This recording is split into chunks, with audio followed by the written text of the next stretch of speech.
स्वागत है आप सभी लोगों का हमारे YouTube चैनल स्टार जीएस सब में। हम लोग अपने इस चैनल के माध्यम से पॉलिटी विषय में फंडामेंटल राइट टॉपिक के अंतर्गत बातचीत कर रहे थे और इसके पहले हमने आप लोगों को 3 पार्ट में वीडियो उपलब्ध करवा दिया है। जिस 3 पार्ट के अंतर्गत हम लोगों ने क्या क्या कवर किया है मैं आप लोगों को रिकॉल करवा देता हूँ।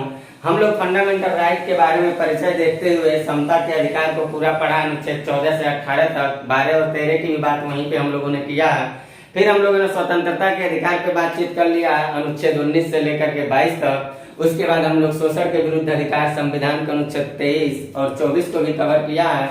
इसके बाद हम लोगों ने धार्मिक स्वतंत्रता के अधिकार संविधान के अनुच्छेद 25 से 28 के बीच में बातचीत किया और उसके बाद हम लोगों ने जो अपनी पढ़ाई को कंटिन्यू किया था तो हम लोगों ने संस्कृति और शिक्षा संबंधी अधिकार के बारे में बातचीत किया है, जिसका उल्लेख संविधान के अनुच्छेद 29 और 30 में किया गया है। और अनुच्छेद 31 जो है, जो संपत्ति का अधिकार था, उसके बारे में उपस्थित सारी कहानी भी मैंने बता दिया कि जो संपत्ति का अधिकार फंडामेंटल राइट के अंतर्गत रखा गया था संविधान के अनुच्छेद 31 के तहत, उस संपत्ति के अधिकार को आने वाली जनता पार्टी की सरकार ने अपने 44वें संविधान संशोधन 1978 के द्वारा संपत्ति के अधिकार को अनुच्छेद 31 से निकाल करके उसे अनुच्छेद 300 क के तहत विधिक या कानूनी अधिकार के रूप में रखा गया।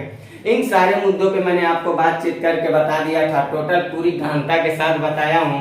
उसमें मैं पेड की क्लास के साथ आया था तो ये बताया था आपको, लेकिन हर एक एग्जाम के लिए आपको काम करेगा। आप नोटबुक को बनाते हुए चलिएगा, खुद देखिएगा, सारे तथ्य आपको हर एक एग्जाम से रिलेटेड होंगे। आज जो हम लोगों की बातचीत होने वाली है वो बातचीत होने वाली है संवैधानिक उपचारों का अधिकार, फंडामेंटल राइट का लास्ट टॉपिक हम लोग पढ़ेंगे, यानी कि अनुच्छेद 32 से 35 के बीच में कहानी को देखेंगे। लेकिन स्पेशल जो हम लोगों की बात चलने वाली है वो चलेगी भारतीय संविधान के अनुच्छेद 32 के तहत। संविधान का अनुच्छेद 32 क्या कहता है, इन सारी बातों को जरा हम लोग समझ लेते हैं, फिर अभी हम लोग व्हाइट बोर्ड पे उसको लिख के भी देख लेते हैं।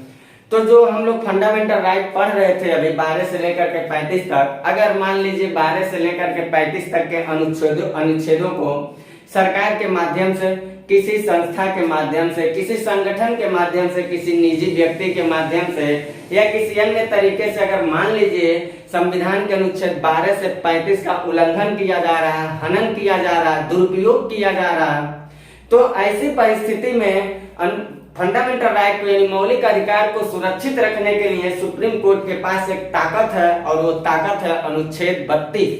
सुप्रीम कोर्ट संविधान के अनुच्छेद 32 का प्रयोग करते हुए 5 तरह की रिटें जारी करती है। जो 5 प्रकार की रिट या याचिका, ये 5 प्रकार की याचिका संविधान के मौलिक अधिकारों को संरक्षण रखने का काम करता है। यानी कि मौलिक अधिकार में हुए दुरुपयोग को बचाने के लिए सुप्रीम कोर्ट 5 प्रकार की रिटों को जारी करती है। जो रिटें 5 प्रकार की सुप्रीम कोर्ट संविधान के अनुच्छेद 32 के तहत जारी करती है, वही रिट अनुच्छेद 226 के तहत हाई कोर्ट भी जारी करती है मौलिक अधिकारों के संरक्षण के लिए। तो हम लोग स्पेशल देखते हैं आज संविधान के में उल्लेखित अनुच्छेद 32 में मौलिक अधिकारों के संबंध में जारी किए जाने वाले सर्वोच्च अदालत के द्वारा 5 प्रकार की याचिका कौन कौन है और उन याचिकाओं का क्या है मतलब। इस मुद्दे पे हम लोग बातचीत करेंगे। तो उसमें जो सबसे पहले याचिका हम लोग पढ़ेंगे वो पढ़ेंगे बंदी प्रत्यक्षीकरण। दूसरा याचिका जो हम लोग पढ़ेंगे वो पढ़ेंगे परमादेश के बारे में समझेंगे। तीसरी याचिका जो हम लोग समझेंगे वो प्रतिषेध के बारे में समझेंगे। चौथा याचिका जो हम लोग समझेंगे वो उत्प्रेषण के बारे में समझेंगे और पांचवा जो हम लोग याचिका समझेंगे वो अधिकार परीक्षा यानी क्यू वारंटों के बारे में समझेंगे। इन सारे मुद्दों पे मास्टर आपसे पूरी डिटेल में बातचीत करने वाला है, एग्जाम्पल के साथ, बिल्कुल आपके भाषा में, आपको समझने में बिल्कुल समस्या नहीं होगा। आप वीडियो के साथ बस लगे रहिएगा। और आप लोगों से मेरा गुजारिश होगा कि अगर आप हमारे चैनल से नए जुड़े हैं तो निसंदेह आप हमारे चैनल को लाइक शेयर सब्सक्राइब करते चलिए, बेल आइकन को भी दबाते हुए चलिए ताकि हमारी जो मनोबल है वो उत्थान होते रहे और हमारी जो परिश्रम है ये आपके अलावा किसी और तक पहुंचे। क्या पता कि उनकी भविष्य उत्थान में हमारी की गई थोड़ी सी प्रयास उनके जीवन की काबिलियत को या उनके जीवन के मकाम तक पहुंचाने में कारगर साबित हो। तो आप लोगों से मेरा अपील होगा कि आप लोग ज्यादा से ज्यादा लाइक शेयर सब्सक्राइब करते चलिएगा पूरा जोशो और जुनून के साथ। और जितनी सारी बातों को मैं पढ़ाते चल रहा हूँ टोटल पेस्ट करते चलिएगा, नोटबुक बनाते चलिएगा। अगर वीडियो नहीं मिल पा रहा, आपको कंटिन्यू नहीं मिल पा रहा, तो आप प्ले लिस्ट में जाइएगा। प्ले लिस्ट में सारी वीडियो सब्जेक्ट वाइज लगी हुई है, आप पढ़ते चलिएगा। पूरी वीडियो अभी डाला नहीं हूँ, डाल ही रहा हूँ सारी वीडियो को, तो आप वहां से बिल्कुल निःशुल्क में और बिल्कुल गुणवत्ता के साथ अपने जीएस जैसी पढ़ाई को आगे बढ़ा सकते हैं। तो चलिए हम लोग चलते हैं पढ़ने के लिए। संवैधानिक उपचारों का अधिकार, 5 प्रकार की रिटें जो अभी हमने आपको बताया है, उसको चलता हूँ आपके सामने एक्सप्लेन करने। तो देखते हैं हम लोग क्या है ये 5 प्रकार की रिटें। तो देखते हैं हम लोग 5 प्रकार के रिटों के बारे में। कुछ इस तरह से प्रावधान किया गया। अभी मैंने इन्हीं सारी बातों को आपको बताया है। ये जितनी सारी बातें मैंने आपको बताया, इसमें सारे रिटों को मैं समझाता हूँ। उससे पहले मैं आपसे ये कहूंगा, हम लोग उस अनुच्छेद के बारे में पढ़ रहे हैं जिस अनुच्छेद के बारे में भारत के एक महान शख्स थे बाबा साहब भीमराव अंबेडकर जी, जिन्होंने इन मौलिक अधिकारों के संबंध में कहा था कि 12 से 35 के बीच में उपस्थित जितनी सारी मौलिक अधिकार हैं, ये सारी मौलिक अधिकारों में, मौलिक अधिकार के अनुच्छेदों में संविधान का अनुच्छेद 32 एक ऐसा अधिकार हमको दिखाई दे रहा है जो पूरे मौलिक अधिकारों में उपस्थित एक आत्मा का रूप हमको दिखाई दे रहा है। इसका मतलब ये हुआ कि बाबा साहब भीमराव अम्बेडकर का मानना यह है कि फंडामेंटल राइट में जितने सारे आर्टिकल पढ़े जा रहे हैं, वो सारे आर्टिकल में अनुच्छेद 32 एक ऐसा आर्टिकल है जो 12 से 35 के आर्टिकल का आत्मा है। यानी 12 से 35 के अनुच्छेद अगर शरीर होंगे तो 32 उसमें स्पेशल आत्मा का काम कर रहा है। ये बाबा साहब भीमराव अम्बेडकर जी का कथन, और ये अक्सर एग्जाम में पूछा भी जाता है। वैसे आत्मा को लेकर के दो तरह के सवाल बनाते रहते हैं। एक तो पूछा जाता है संविधान का आत्मा क्या है,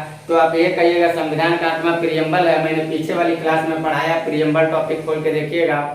लेकिन अगर कोई पूछे कि बाबा साहब भीमराव अम्बेडकर ने किसे आत्मा की संज्ञा दिए थे, या किस अनुच्छेद को दिए थे, या मौलिक अधिकार में कौन सा अनुच्छेद है जो आत्मा की संज्ञा का रूप में जाना जाता है, अगर ऐसा कोई सवाल आता है तो आप ऑन द स्पॉट अनुच्छेद 32 को मारिए, निसंदेह आपका सवाल सही साबित होगा। तो चलते हैं हम लोग देखने के लिए कि क्या इसके अंदर देखे बाबा साहब भीमराव अम्बेडकर जी ने कि इसको आत्मा की श्रेणी में रख रहे हैं। यही है वो 5 रिटें जिसके बारे में मैंने चर्चा किया। एक एक को मैं करता हूँ एक्सप्लेन, एक एक को मैं क्या करता हूँ एक्सप्लेन करता हूँ। पहला रिट मैंने लिखा बंदी प्रत्यक्षीकरण। इसका मतलब होता है बंदी बनाए गए व्यक्ति को प्रत्यक्ष करो, सामने लाओ। अदालत ये कह रहा है कि कोई भी व्यक्ति है, अदालत का कहना यह है कि किसी भी व्यक्ति को बंदी बनाया जा रहा है अगर, तो उसके बंदी बनाए जाने की जांच किया जाए। यानी बंदी बनाए गए व्यक्ति की जांच की जाए कि बंदी उसको क्यों बनाया गया है, क्या बंदी बनाए जाने के लिए पर्याप्त जो कारण बताया जा रहा है वो सही है। इसके लिए सुप्रीम कोर्ट कहता है कि किसी भी व्यक्ति को अगर आप बंदी बना रहे हैं तो 24 घंटे के अंदर आप उसको निकटतम मजिस्ट्रेट के समक्ष उपस्थितिकरण कराइए। और ये बात हम बताएंगे, मतलब अदालत कह रहा मैं बताऊंगा कि क्या इंसाफ है और क्या क्या सही है और क्या गलत है। यानी कि कहने का तात्पर्य हो गया कि देश के अंदर किसी भी व्यक्ति को अगर अरेस्ट किया जा रहा है किसी पुलिस अधिकारी के ही द्वारा, तो पुलिस अधिकारी के द्वारा अरेस्ट किए गए व्यक्ति को, बनाए गए बंदी व्यक्ति को निकटतम मजिस्ट्रेट के समक्ष 24 घंटे के अंदर उपस्थित होना करना पड़ेगा। ले आने ले जाने का समय छोड़ के मैंने इसके पहले की बात में बताया अनुच्छेद में। तो यहाँ बंदी प्रत्यक्षीकरण का मतलब यही है स्पेशल कि किसी भी व्यक्ति को अगर बंदी बनाया जा रहा है, तो उच्चतम न्यायालय यही कह रहा है किसी भी व्यक्ति को बंदी बनाया जा रहा है तो बंदी बनाए गए व्यक्ति की क्या सही है, उसके अंदर क्या गलत है, क्या वास्तविकता है, यानी कि बंदी बनाए गए व्यक्ति की जांच करने का अधिकार न्यायपालिका को होगा। मान लीजिए आपको पुलिस ने अरेस्ट कर लिया तो, और आपको अरेस्ट करने का पर्याप्त कारण बता रहा, तो पर्याप्त कारण जो बता रहे पुलिस का आदेश, ये पुलिस का मतलब थोड़ी ना बताने का। इसके लिए अदालत ये कह रहा है कि किसी भी व्यक्ति को आप बंदी बनाए तो उसको 24 घंटे के अंदर पहले ले जाइए निकटतम मजिस्ट्रेट के समक्ष। वो बताएगा कि क्या उसके अंदर क्या गिरफ्तार होने के लिए पर्याप्त कारण उचित है कि नहीं है। अगर नहीं होगा तो उस व्यक्ति को रिहा कर दिया जाएगा, छोड़ दिया जाएगा, ऐसा कुछ इसमें कहा गया है। दूसरा है परमादेश, मैंडमास। यहाँ हैबर कार्पस है, मैंडमास है, प्रोहिबिशन है, सर्टेरी है और यहाँ पे क्यू वारंटो है। इसका इस पे इंग्लिश भी याद रखेगा, इंग्लिश वर्जन भी पूछता रहता है। परमादेश का मतलब होता है परम आदेश। यहाँ हम लोगों ने क्या जाना, 24 घंटा के अंदर जितनी बातें मैंने बोला है वो सब आप लिखते चलिएगा। परमादेश का मतलब क्या होता है, परम आदेश, यानी कि आदेश नहीं परम आदेश दिया जा रहा है। किसके द्वारा, सुप्रीम कोर्ट के द्वारा। किसको दिया जाएगा भैया, अब ये देख लीजिए। परमादेश रिट तब जारी किया जाता है जब कोई व्यक्ति सार्वजनिक पद पर बैठ करके कोई भी व्यक्ति जब सार्वजनिक पद पर बैठकर यानी सार्वजनिक वैधानिक जब पदाधिकारी द्वारा अपने सार्वजनिक कर्तव्यों का निर्वहन नहीं किया जाता है तो ऐसी स्थिति में सुप्रीम कोर्ट क्या करती है, उसके ऊपर परमादेश रिट जारी करती है और परमादेश रिट जारी करके उसको कहती है कि आपको मैं आदेश देता हूं, आपको जिस काम के लिए रखा गया है उस काम पे ध्यान दें, उस काम को करें। यानी कि परमादेश आदेश जो है किसी भी सार्वजनिक अधिकारी के ऊपर कह सकते हैं। कोई भी सार्वजनिक या अर्ध सार्वजनिक कोई भी प्राधिकारी है, अगर वो अपने सार्वजनिक कर्तव्यों का निर्वहन संविधान के अनुसार नहीं कर रहा है तो सर्वोच्च अदालत उसके ऊपर परमादेश रिट जारी करती है और कहती है कि आपका जो अधिकार दिया गया है, आपका जो कर्तव्य दिया गया है, उन कर्तव्यों का आप सही से निर्वहन करें।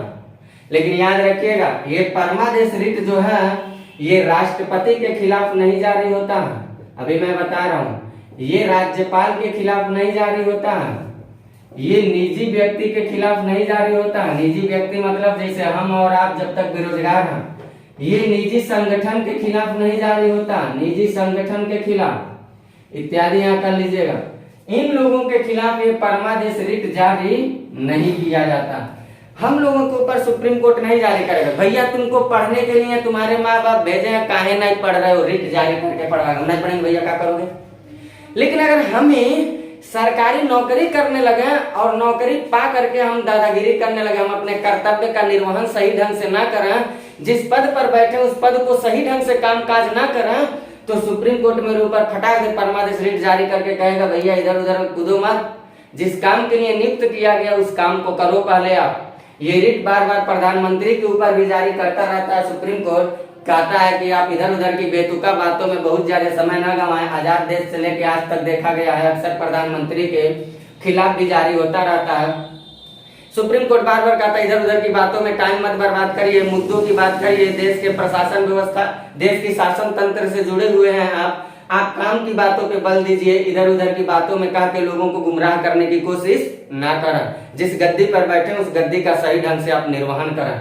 तो आप समझ गए होंगे परमादेश रिट का क्या मतलब होता है। परम आदेश यानी सुप्रीम कोर्ट के द्वारा परम आदेश जारी किया जाएगा। किसके खिलाफ जारी किया जाएगा?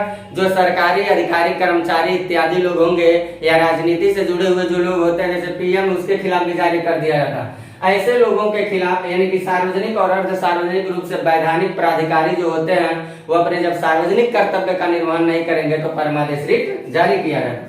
तीसरा हम लोग देखते हैं प्रतिषेध, प्रोहिबिशन। क्या याद रखिएगा, ये केवल केवल केवल अधीनस्थ न्यायालय के खिलाफ, अधीनस्थ न्यायालय यहाँ लिख लीजिएगा, अधीनस्थ न्यायालय के विरुद्ध जारी किया जाता है, विरुद्ध जारी होता है। याद रखिएगा, ये न्यायालय के विरुद्ध केवल जारी होगा, वो भी अधीनस्थ न्यायालय। यानी कि ये रिट जो है सुप्रीम कोर्ट जारी कर रहा है, ये हाई कोर्ट के खिलाफ नहीं जारी करेगा, क्योंकि हाई कोर्ट भी इसको जारी करने की ताकत रखता है।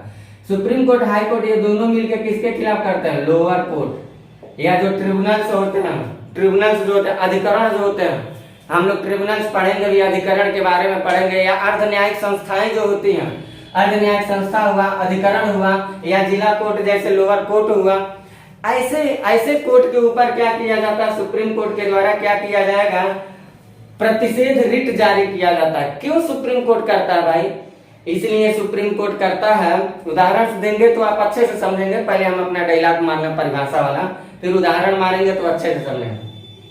प्रतिषेध रिट का मतलब ये होता है, एक प्रकार का इसका मतलब होता है उच्च न्यायालय रोक लगाना। ये उच्चतम या उच्च न्यायालय अपने अधीनस्थ न्यायालय को जारी करते हैं, और ये रिट इसलिए जारी किया जाता है जब न्यायालय अपने अधिकार क्षेत्र को छोड़ करके, अपने अधिकार क्षेत्र से हट करके केस की सुनवाई करने लगती है, अपने अधिकार क्षेत्र से बाहर जाके कार्य करने लगती है, तब सुप्रीम कोर्ट और हाई कोर्ट क्या करते हैं?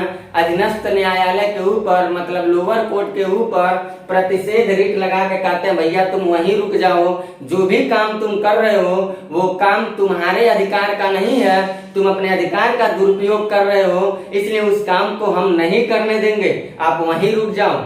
मतलब मान लीजिए ये हुआ, जैसे मान लीजिए दो व्यक्ति हैं, दोनों व्यक्ति आपस में किसी मुद्दे को लेकर विवाद किए हैं, लेकिन ये मुद्दा जनरली फंडामेंटल राइट से बहुत ज्यादा टकरार रखता है, और ऐसे मुद्दे की सुनवाई के लिए लोअर कोर्ट केस की सुनवाई करने लगी।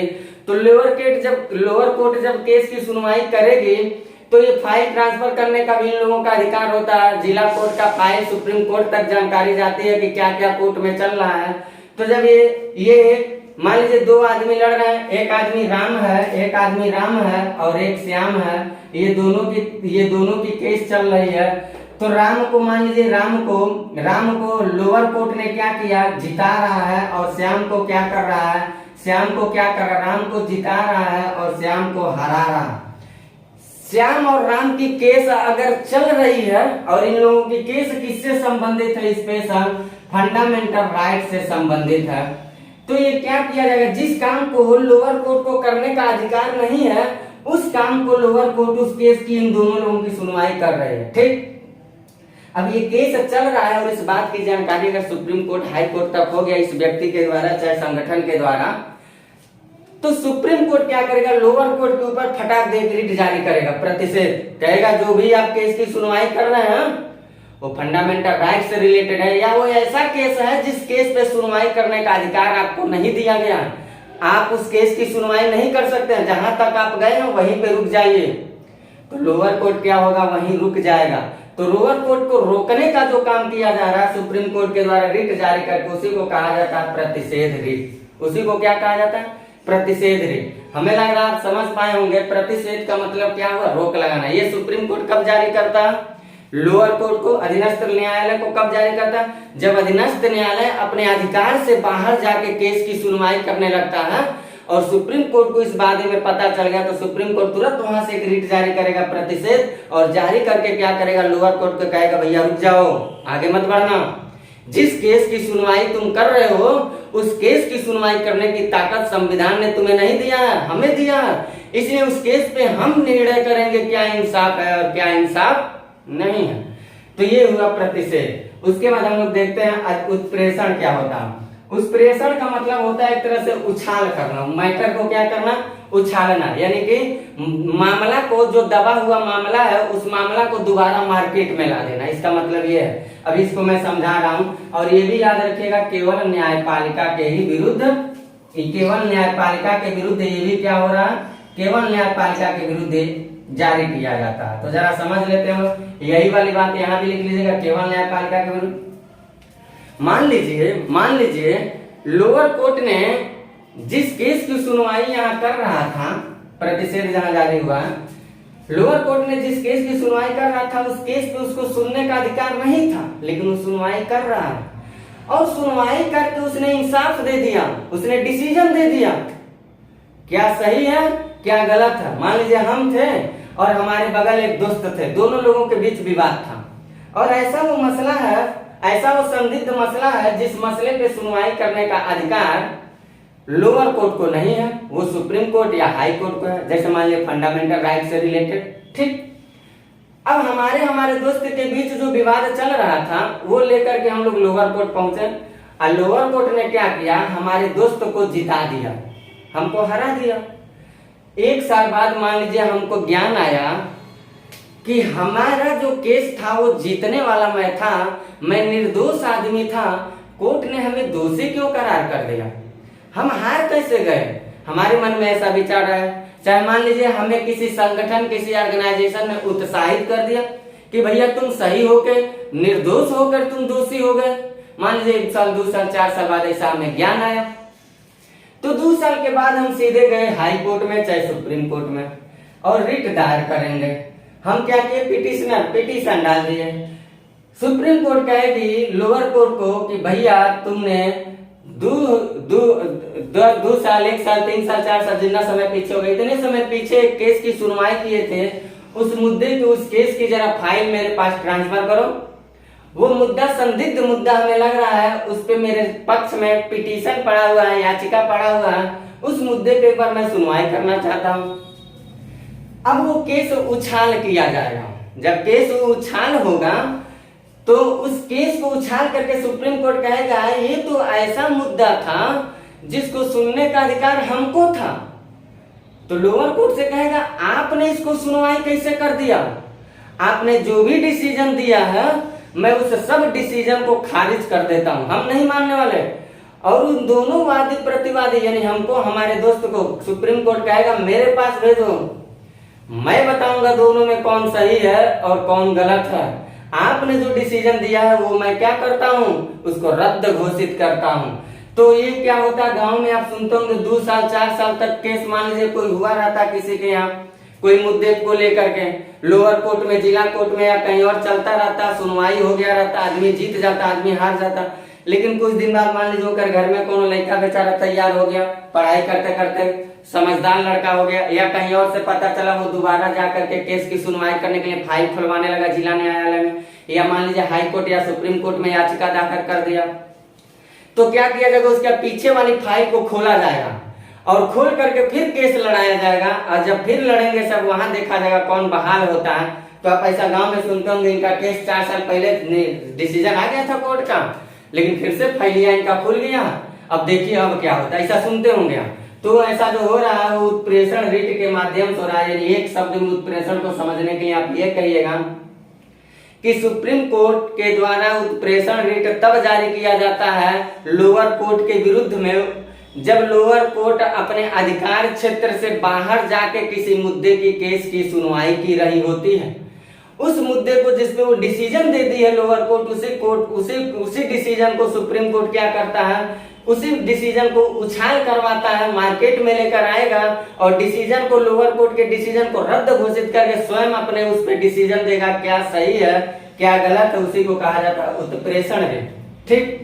और अगला है अधिकार परीक्षा रिट। इसका क्या मतलब होता है, लोक पद पर बैठा हुआ कोई भी व्यक्ति सरकारी नौकरी करते हुए, सरकारी कंपनी से जुड़ा हो, सरकार के अंडर में नौकरी कर रहा हो, या लोग किसी पद पे बैठा हो, नेता हो, अधिकारी हो, कर्मचारी हो, ऐसा कोई भी हो, ऐसे लोग पद पे बैठा हुआ कोई भी व्यक्ति है, उस व्यक्ति की वैधता की जांच की जाती है, उस व्यक्ति की वैधता की जांच की जाती है। अधिकार परीक्षा का मतलब ये हुआ कि आपका अधिकार जो है, क्या जिस काम के लिए आप नियुक्त किए गए सच में उस काम के लिए आप अधिकारी हैं या नहीं हैं, क्या कहीं गलत और अवैतनिक तरीके से आप उस पद का प्रयोग नहीं न कर रहे हैं, भ्रष्टाचार और करप्शन से आप पद को हथियाए नहीं न, या जिस पद पे आपको नियुक्त किया गया है क्या वास्तव में उतनी काबिलियत आपके अंदर है कि नहीं है। इस तरह की बातों को जांच की जाती है। अगर व्यक्ति फ्रॉड निकल जाता है तो उसके ऊपर कोर्ट क्या करती है, उसके ऊपर चार्ज लगाती है। यानी किसी भी व्यक्ति का कह सकते इस रिट के द्वारा लोक पद पर बैठा हुआ कोई भी व्यक्ति के दावे की वैधता की जांच की जाती है कि जिस पद पे बैठा है क्या सच में उस पद के लायक वो आदमी है कि नहीं है। मान लीजिए मैं, मेरा दोस्त, 2 लोग हैं, हम थोड़ा फर्जीवाड़ा से नौकरी कर रहे थे, वो बेचारा मेहनत कर रहा नहीं पा पाया, अब मैं फर्जीवाड़ा से चला गया, उसको बुरा लग गया, वो न्यायालय तक मामला दे दिया कि भैया वो 400 की सही से नौकरी करता। न्यायालय क्या किया, मेरे खिलाफ अधिकार परीक्षा रिट जारी कर दिया और मेरी वैधता की जांच करेगी कि मैं जिस पद पे बैठा हूँ क्या सच में उस पद के लायक मैं था या फ्रॉड होके गया था। अगर फ्रॉड पाता है तो मेरे ऊपर फ्रॉड का मुकदमा ठोक देगा, और सही हूं तो अपना निरंतर प्रयास करता रहूंगा, काम करते हुए आगे बढ़ता रहूंगा। तो ये रहे आपके पूरा के पूरा 5 प्रकार के रिटों के बारे में मैंने सारा एक्सप्लेनेशन आपको करके दे दिया। और इसके बारे में एक लाइन आप ये लिख लीजिएगा कि बाबा साहब भीमराव अम्बेडकर जी ने, बाबा साहब भीमराव अम्बेडकर जी ने, यहाँ लिख लीजिएगा भीमराव अम्बेडकर जी ने अनुच्छेद 32 को मौलिक अधिकारों में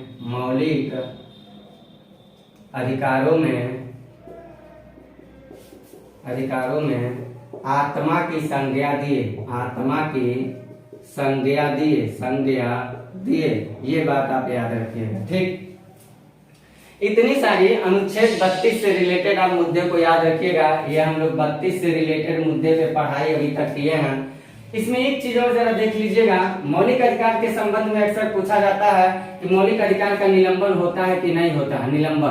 निलंबन का मतलब ये हुआ कि जब आपातकाल लागू होता है, आपातकाल इमरजेंसी जब देश में लागू होता है, तो इमरजेंसी देश में लागू होते समय मौलिक अधिकारों को निलंबित कर दिया जाता है। निलंबन का मतलब ये हुआ, इसका मतलब कि ये अपने अस्तित्व में अब नहीं है। जब तक इमरजेंसी रहेगा तब तक ये अस्तित्व में नहीं है। यानी कोई व्यक्ति चाहेगा सुप्रीम कोर्ट, हाई कोर्ट जा करके अनुच्छेदों को लागू करवाना तो लागू नहीं करेगा, समझिए उसकी वैलिडिटी खत्म हो गई है। और आपातकाल के दौरान जो फंडामेंटल राइट के अनुच्छेद को निलंबित किया जाता है, उसको करने का अधिकार किसके पास है? वो देश के राष्ट्रपति के पास है।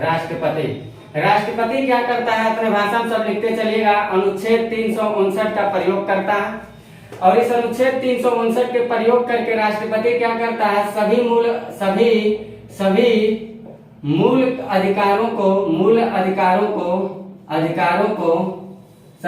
अधिकारों को निलंबित करता है। लेकिन इसमें एक बात याद रखिएगा, इसमें से जो सभी मूल अधिकार हैं, इसमें से अनुच्छेद 20 और 21 नहीं निलंबित होते हैं। अनुच्छेद 20 21 का निलंबन कभी नहीं होता है, ये बात याद रखिएगा। और जो इसमें अनुच्छेद 19 होता है, अनुच्छेद 19, इस अनुच्छेद 19 को निलंबन करने के लिए अनुच्छेद 359 से कहने की जरूरत नहीं है। जैसे आपातकाल लगेगा ये ऑटोमेटिक निलंबित हो जाएगा। और 19 को छोड़ के 12 से 35 की जितनी सारी अनुच्छेद हैं, 12 से 35 में जितनी सारी अनुच्छेद हैं, इस 12 से 35 के सारे अनुच्छेद को हटाने के लिए, निलंबित करने के लिए राष्ट्रपति 359 का सहारा लेता है, और 19 इसमें से अपने आप हट जाता है, और इस अनुच्छेद में से 20 और 21 का निलंबन कभी नहीं होता। ये बात याद रखेगा। और मान लीजिए अगर देश में सशस्त्र विद्रोह जैसी भावना आ गया, तो सशस्त्र विद्रोह के दौरान क्या होगा? अनुच्छेद 20-21 का निलंबन तो नहीं होगा, 20-21 का निलंबन तो नहीं होगा, साथ ही साथ अनुच्छेद 19 भी निलंबित नहीं होता है। क्या बोला मैं ये बोला कि मान लीजिए देश में आपातकाल लग गया, तो राष्ट्रपति अनुच्छेद 359 के तहत क्या करता? फंडामेंटल राइट को निलंबित कर देता, कहता ये लागू नहीं होगा। ठीक, अब जब निलंबित करता है तो उसमें 20 और 21 निलंबित नहीं होते हैं, चाहे कौन आपातकाल लगे। और अनुच्छेद 19 जो होता है वो अपने आप निलंबित हो जाता है। उसको निलंबित करने के लिए राष्ट्रपति को किसी अनुच्छेद से कहने की जरूरत नहीं है। अब मान लीजिए राष्ट्रपति शासन नहीं लगा है, राष्ट्रीय आपात नहीं है देश में, सशस्त्र विद्रोह हो गया, सेनाओं में कोई मतभेद की बात आ गई, तो अनुच्छेद 20-21 तो निलंबित यहाँ भी नहीं होता था, यहाँ भी नहीं होगा। साथ ही साथ अनुच्छेद 19 भी निलंबित नहीं होगा, यहाँ 19 निलंबित अपने आप हो जा रहा है, लेकिन यहाँ 19 भी निलंबित नहीं होगा। इतनी बातों को और आप याद करते चलिएगा। तब तक के लिए लेता हूँ आपसे इजाजत। Bye, best of luck.